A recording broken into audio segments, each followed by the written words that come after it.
Ustaz Allah itu maha pengampun lagi maha penyayang. Ini juga ada disebutkan di dalam Quran. Betul. Jika kita kata tak tahu sama ada Allah ampunkan dosa kita atau tak, apa beza agama kita dengan... Memang kita tak tahu.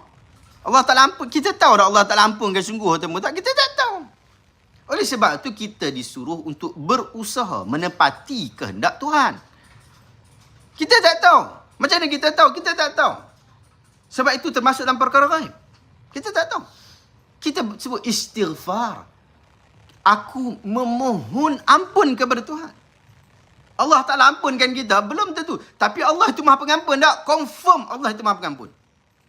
Tapi Allah Ta'ala akan ampunkan kita terus ataupun tidak, belum tentu. Sebab tu kita perlu belajar bagaimana untuk menepati sunnah di dalam kita meminta ampun. Menepati ajaran Tuhan. Kita pergi minta ampun dengan cara buang sial. Orang kita dulu minta ampun tak? Minta ampun. Dengan cara buang sial. Cara tu salah, bertentangan dengan sunnah. Boleh tak kita kata Allah Ta'ala akan ampunkan? Tak boleh. Sebab cara itu bertentangan dengan sunnah. Tetapi sekiranya kita telah mengikuti apa yang dituruti, apa yang dikehendaki oleh agama, boleh jadi tak? Sangat tinggi tak? Potensi kita akan diampunkan? Sangat tinggi. Akhirnya wahisabuhu ala Allah. Akhirnya ketentuan akhir terhadap perkara yang kita lakukan adalah Allah Ta'ala. Bukan diri kita. Ustaz tak boleh kata ni. Minta ampun kepada Allah Ta'ala. Hari ni hasil istighfar. Astaghfirullahalazim. Allah Ta'ala confirm hapuskan dosa engkau. Tak tahu. Tetapi dengan jaminan-jaminan Nabi SAW menyebabkan hati kita lebih tenang. Apabila Nabi kata, bila buat begini bangun waktu malam. Bila seseorang terjaga pada waktu malam, kemudian dia ambil wudu, dia menyempurnakan wudu, kemudian dia salat 2 rakaat, dia minta ampun kepada Allah. Allah akan ampunkan dia. Lebih tenang tak? Lebih tenang kita. Bila kita melakukan hal berkenaan, kita lebih tenang tak? Lebih tenang kita. Sangat-sangat dekat Allah Ta'ala akan ampun kita. Tapi confirm tak? Kita tak confirm. Sebab kita tak ada jalan tu nak confirmkan. Kita tak ada Nabi yang boleh bagi tahu Nabi confirm tak aku ni diampunkan. Nabi mungkin boleh confirmkan. Sebab Nabi dapat wahyu. Kalau Nabi tak dapat wahyu pun Nabi tak boleh confirmkan. Dulu ada seorang lelaki nama Uqashah ibn Mihsan. Uqashah ibn Mihsan satu hari duduk dengan Nabi SAW dengan sahabat-sahabat yang lain. Nabi kata, ada daripada kalangan kamu akan masuk ke dalam syurga 70,000 orang. Bighairi hisabin wala azabin. Tanpa hisab, tanpa azab. Tak ada hisab, tak ada azab. Lepas tu Nabi masuk ke rumah baginda. Sahabat-sahabat duk bincang. Siapa dia ni masuk dalam syurga tanpa hisab, tanpa azab ni? Siapa dia?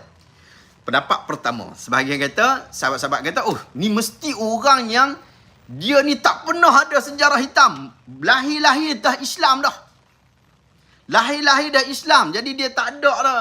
Memori jahiliah tak ada. Lahir-lahir Islam dah. Dia ni lah orang yang masuk syurga bighairi hisabin wala azab. Ada pendapat lain, ada pendapat yang lain. Macam-macam. Hinggap sahabat-sahabat waktu tu. Sehingga Nabi SAW masuk semula. Dia tanya siapa hampa semua ni kan. Hingga diceritakan kepada Nabi. Lalu Nabi SAW sebut tentang sifat 70,000 orang tadi tu. Iaitu mereka ini dia tak kerap sangat duk minta ruqyah. Bukan asyik-asyik duk minta ruqyah. Kalau minta ruqyah tu pula jenis tak buat beza antara ruqyah yang baik dengan buruk. Dia tak dapat beza yang tu. Bukan jenis orang macam ni. Sikit-sikit ruqyah, sikit-sikit ruqyah. Bukan macam tu. Sikit jampi. Dia tak buat kayah. Dulu orang sakit, dia ada cara perubatan dia tu dengan besi panas. Dan ada banyak lagi lah. Ada banyak lagi yang Nabi SAW sebut. Ada beberapa ciri lagi. Tawakkal ala Allah. Ada lagi yang Nabi sebut. Kemudian, Uqashah ibn Mihsan bangun. Dia kata, adakah aku termasuk dalam kalangan 70,000 orang tu? Hal ana minhum? Adakah aku termasuk daripada kalangan mereka? Nabi sebut, wa anta minhum. Kamu termasuk daripada kalangan mereka. Confirm lah. Kamu termasuk kalangan. Kemudian kamu nak angkat tangan. Tanya lagi. Nabi kata, qad sabaqakumul Ukasyah. Kamu semua telah didahului oleh Ukasyah. Jadi Nabi tak jawab seorang-seorang. Penat Nabi nak jawab nanti. Ada yang Nabi diberitahu, ada yang Nabi tak diberitahu. Nabi pun tahu macam tu ke? Tahu terus confirm tak? Nabi dapat wahyu daripada Tuhan. Lalu baru Nabi SAW boleh bagi tahu. Boleh jelas Macam tu sahabat-sahabat. Kita tak ada Nabi hari ni. Nabi tak ada depan mata kita hari ni. Kita tak boleh WhatsApp Nabi ni. Oleh sebab itu, kita perlu berusaha, bersungguh-sungguh dalam amalan kita. Menepati sunnah. Amalan yang diterima menurut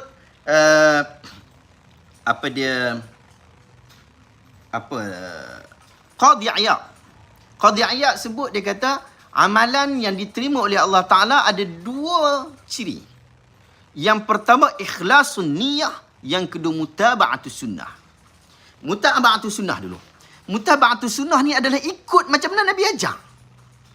Ikut macam mana Nabi suruh. Ikut macam mana Nabi minta kita buat. Jauhkan diri terhadap perkara yang Nabi suruh jauh. Jangan buat langsung pada perkara yang Nabi larang gila. Jangan buat. Yang ini disebut mutaba'atus sunnah. Ikut Nabi. Yang kedua, ikhlasun niyah. Yang ni kita tak tahu. Yang ni mungkin kita boleh nampak. Orang solat Allahu Akbar. Kita tahu cara dia angkat tangan. Dia letakkan tangan di atas dada. Pergerakan dia. Kita tahu yang tu, kita boleh tahu dia ikut Nabi kan, dia ikut orang bukan Nabi. Betul tak? Ada orang, Allahu Akbar. Ada saya pernah jumpa. Solat pun nak bersilat ke? Aduh. Tapi itu ada. Ada orang macam tu. Ikut sunnah tak? Tak ikut sunnah. Sah tak solat dia?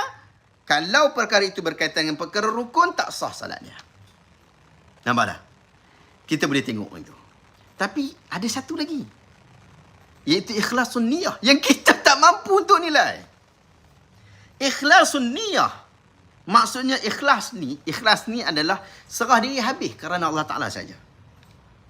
Macam kita sebut, La ilaha illallah. Tiada Tuhan selain Allah. Ini pun ikhlas. Meniadakan apa saja pun. Meniadakan kesemuanya. Hanya meletakkan Allah Ta'ala saja. Ikhlas ini banyak tingkatan dia. Banyak kehendak dia. Ada orang ikhlas bila diberikan sesuatu. Ada orang ikhlas walaupun tak ada apa pun dia nak bagi tanpa diminta. Ada orang ikhlas apabila dia dapat satu manfaat. Macam-macam jenis cara ikhlas. Yang mana tingkatan ikhlas ni tak mampu dinilai oleh manusia. Dinilai oleh Allah Azza wa Jalla. Sebab tu kita sungguh-sungguh buat amal kebaikan.